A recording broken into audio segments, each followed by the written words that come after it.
दोस्तों, आज हम आहार की बात कर रहे हैं। शरीर का जो आहार है वो अन्न है। जो भी भोजन हम खाते हैं वो शरीर का आहार है।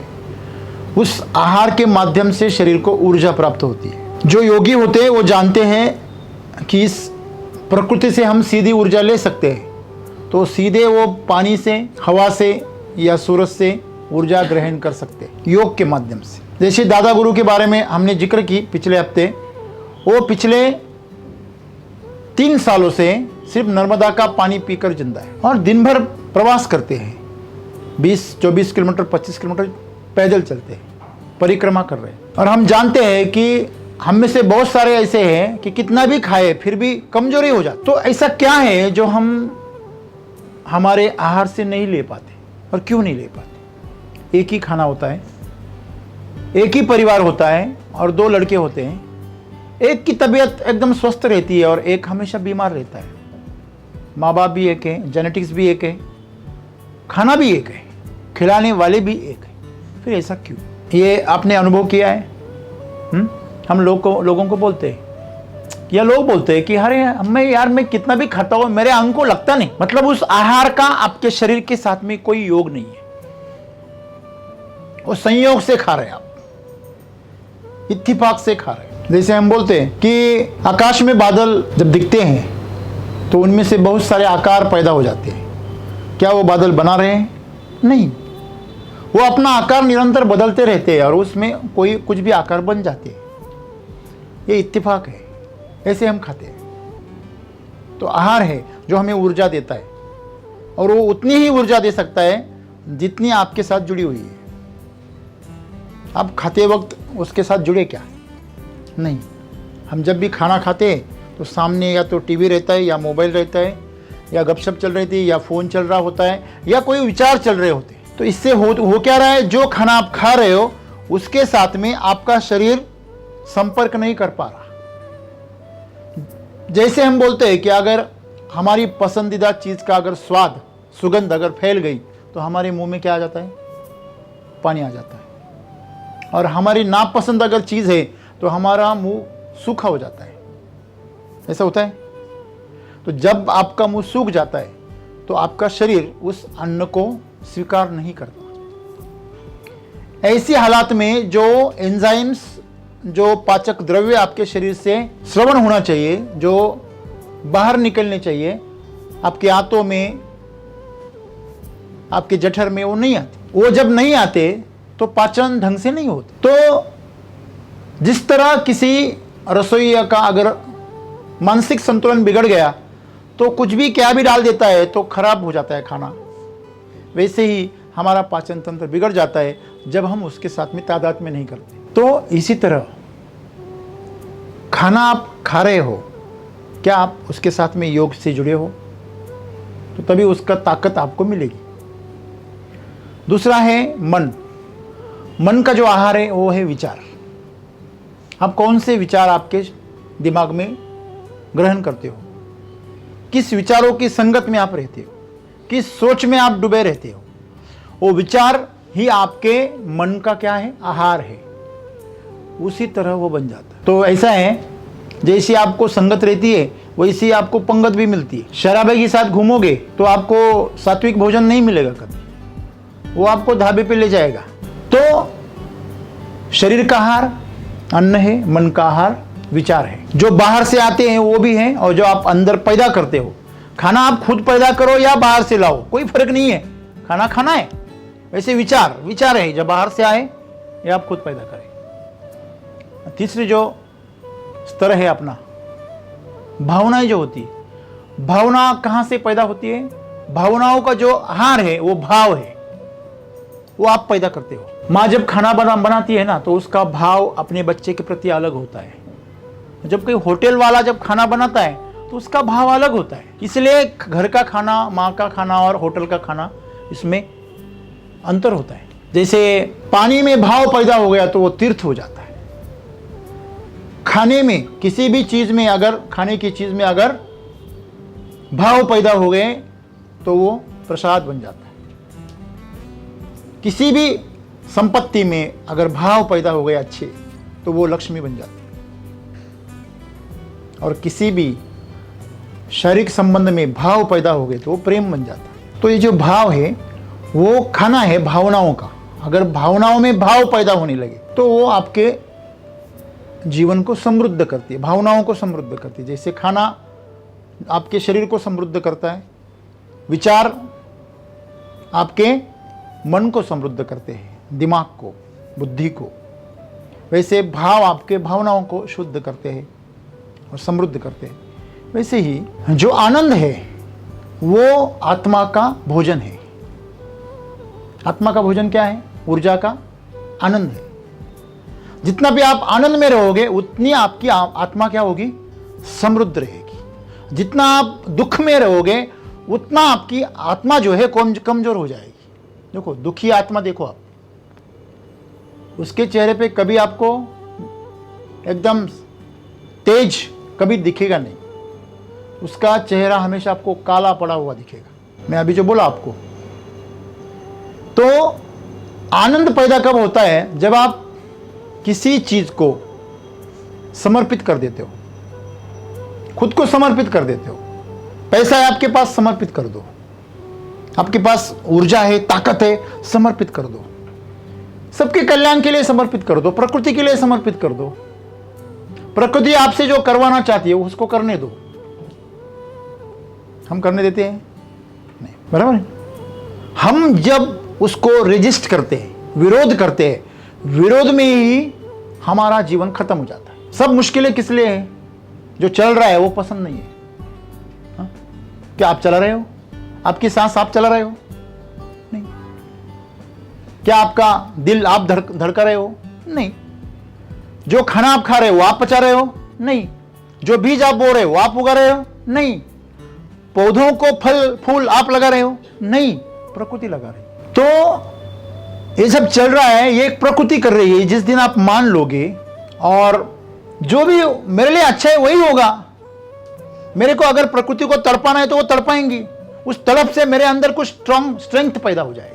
अगर मुझे जला रही है, जब भी लोहे को जलाया जाता है, आपको पता है जब धार लगाई जाती है तब क्या किया जाता है? उसको तपाया जाता है, एकदम से पानी में डाल दिया जाता है, एकदम से नमक के पानी में डाल दिया जाता है, एकदम से तेल में डाला जाता है। तो उसको इस परीक्षाओं से गुजरना पड़ता है, तभी उसकी धार मजबूत होती है। ऐसा कहते हैं कि जिस घोड़े को किसी स्पर्धा में उतारा जाता है, दौड़ में उतारा जाता है, रेस में चलाया जाता है, तब उसके ऊपर हंटर चलाया जाता है। तो जब भी प्रकृति आपके ऊपर हंटर चला रही है तो समझ लेना प्रकृति आपको रेस में सबसे आगे लेके जाना चाहती है।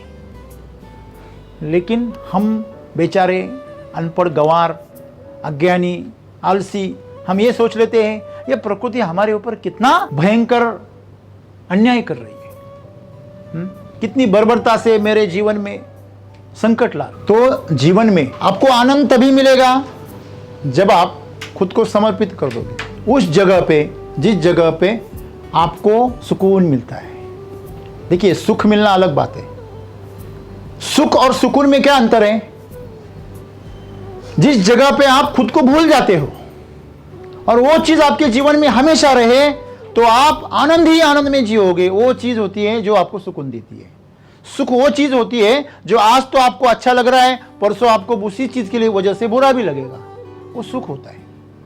तो आनंद जो है वो आहार है आत्मा का। तो आज सदगुरु हमें बता क्या रहे हैं? योग अभ्यास जो है वो एक भोजन की तरह है। आप भोजन को खाएंगे तभी उससे आपको क्या मिलेगा? फल मिलेगा। और वो भोजन उन्हीं के लिए काम करता है जो उसे खाते। आपका शरीर हो गया 20-25 साल का, हाँ, आप रोटी खाते हो तो काम नहीं करेगा वो। जब भी कोई कंप्लेन करता है कि हमेशा, खास करके लड़कियों के बारे में, वो अपनी 0 फिगर के लिए लिमिट में खाती है, तो मैंने जब उनके डिब्बे खोले तो मैं आश्चर्य से दंग हो गया। उनके डिब्बे में जितना खाना था उतना मैं एक ही निवाले में खत्म कर सकता था।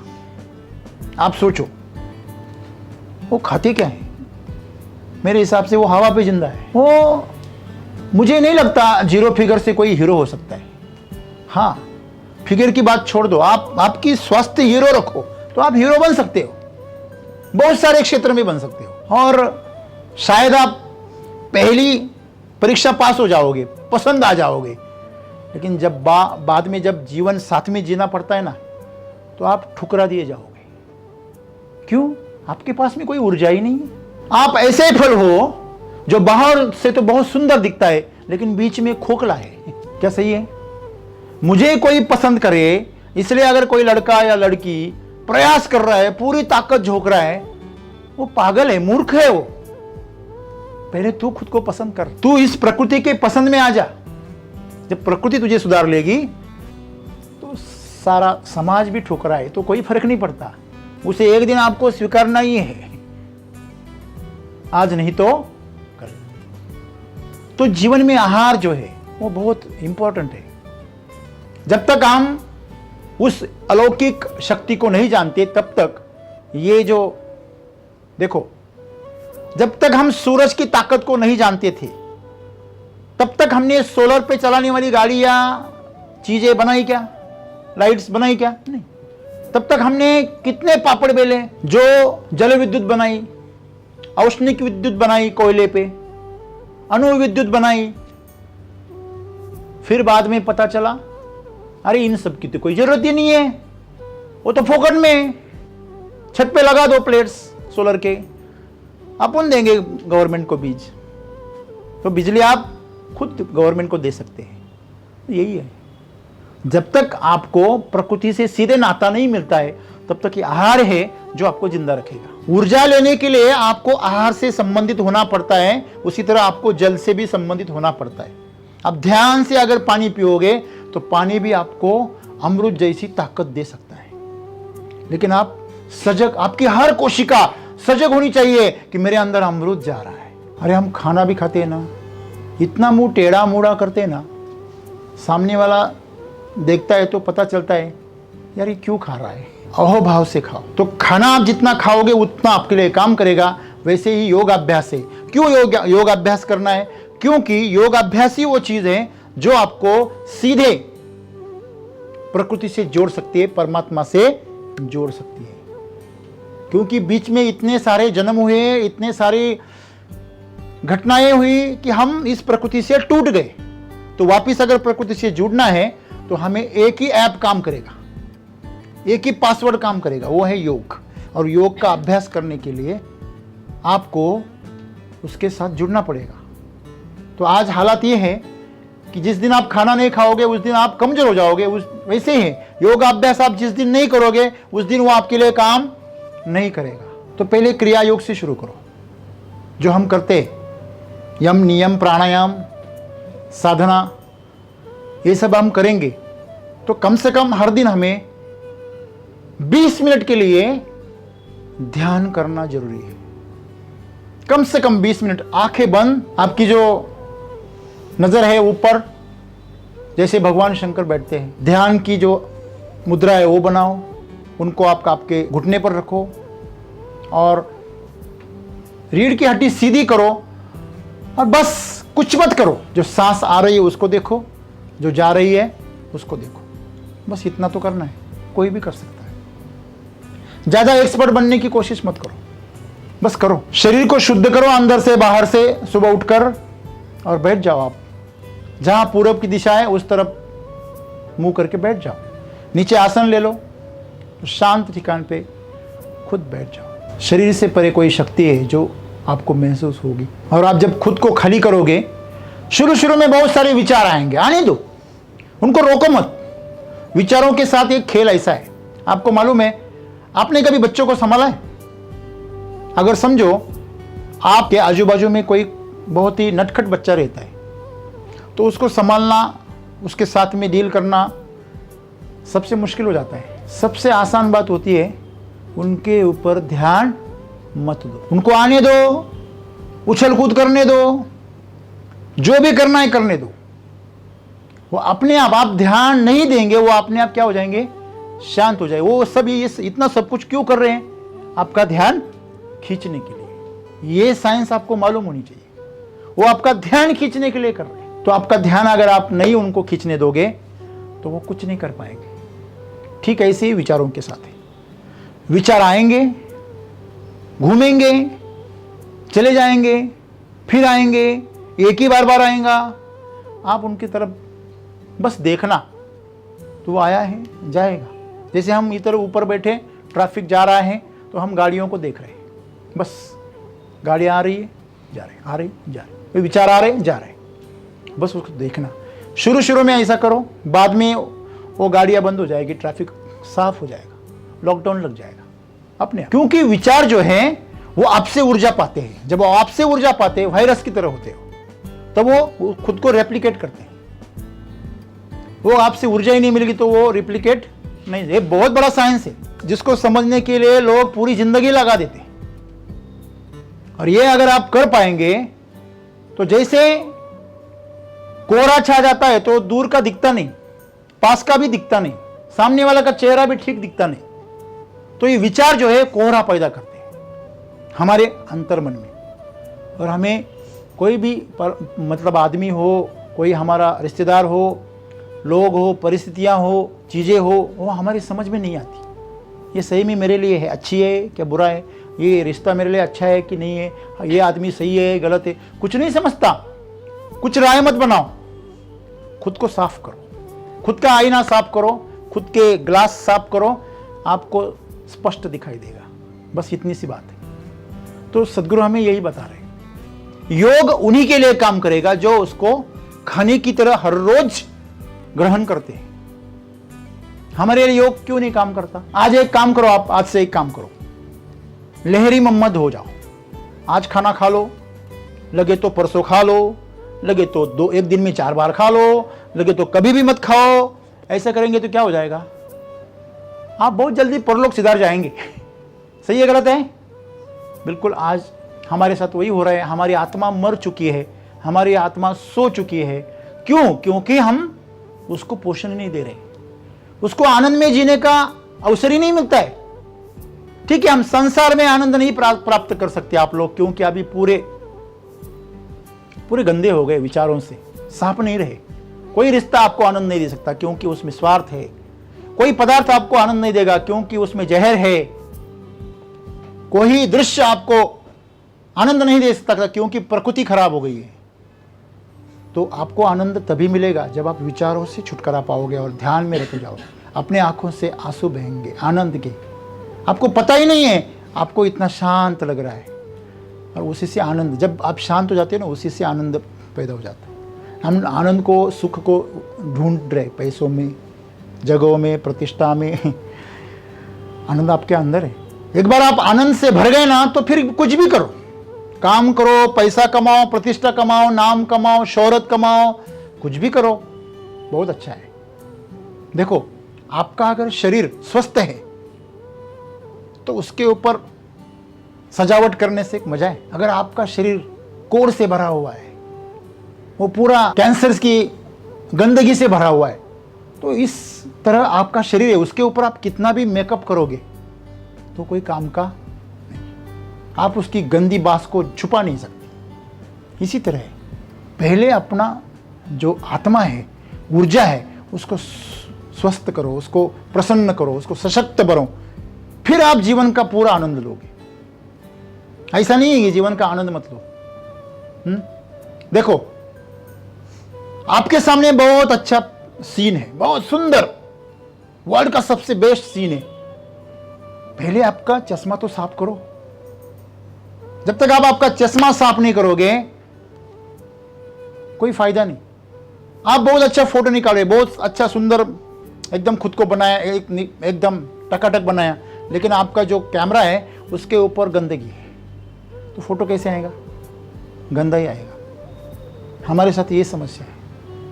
आजू बाजू में पूरी सौंदर्य है, आनंद है, लेकिन हम उसको देख नहीं सकते क्योंकि स्वार्थ से, घृणा से, तुलना से, नेगेटिविटी से क्या हो गया है? हमारा जो दृष्टि, हमारी दृष्टि है वो क्या हो गई? गंदी हो गई। तो हमारी दृष्टि को अगर साफ करना है तो पहले खुद स्वच्छ बन जाओ, पवित्र बन जाओ। और इसीलिए सद्गुरु हमें यही बता रहे आज कि जिस तरह आप खाने को खा रहे हो उसी तरह आपको योगाभ्यास को खाना पड़ेगा हर दिन। आप खाने को कभी स्किप करते हैं क्या? नहीं, हर दिन करते हैं। अरे सब कुछ छोड़ देंगे लेकिन खाना किसी भी प्रोग्राम में, एक बार प्रोग्राम नहीं होगा लेकिन खाना होगा। ये मराठी में कहते हैं, नवरा मरो नहीं नवरी मरो, पहले खाना देखो है। और शादी ब्याह में वो दूल्हा रहे या ना रहे, वो दोनों भी मर जाए, कोई फर्क नहीं, पहले खाना दो। ऐसा है कि नहीं है? ऐसे भारतीयों का ऐसे ही रहते हैं, वैसे ही है दोस्तों। खाना इंपॉर्टेंट है हमारे लिए, शरीर के लिए, वैसे ही हमारे लिए विचार इंपॉर्टेंट है, हमारे लिए भाव इंपॉर्टेंट है, हमारे लिए आनंद इंपॉर्टेंट है। और इन सबको अगर आपको एक साथ में पाना है तो आप योग अभ्यास करो। धन्यवाद।